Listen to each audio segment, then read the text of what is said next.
Viral di media sosial Instagram dengan akun plglipp.id,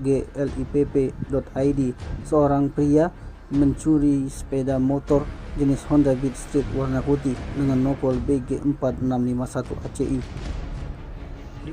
Aksi pria tersebut terekam CCTV di lokasi kejadian di sebuah kosan di Jalan Jaya 7, Kecamatan Seberang Ulu 2, Palembang.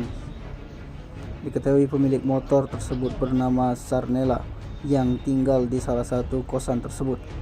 Atas peristiwa itu, korban telah membuat laporan polisi di Polsek Seberang Ulu 2, Palembang.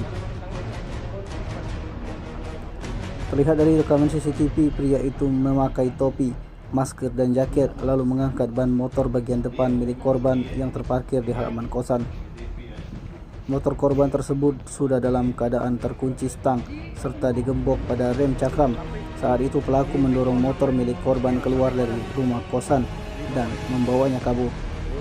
Ketika dikunjungi wartawan di lokasi, korban tidak bisa ditemui karena sedang bekerja. Namun saksi dan juga tetangga korban bernama Aceng membenarkan sepeda motor milik korban Sarnela hingga hilang tercuri saat terparkir di depan kosan.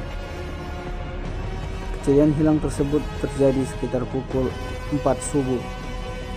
Menurut Aceng, motor korban itu dicuri oleh satu orang.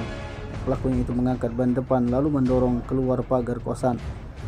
Sementara itu, Kapolsek Seberang Ulu 2 Palembang Kompol Bayu Arya Sakti membenarkan adanya laporan korban tentang tindak pidana pencurian dengan pemberatan atau curat. Tim Liputan Sumsel Update TV melaporkan.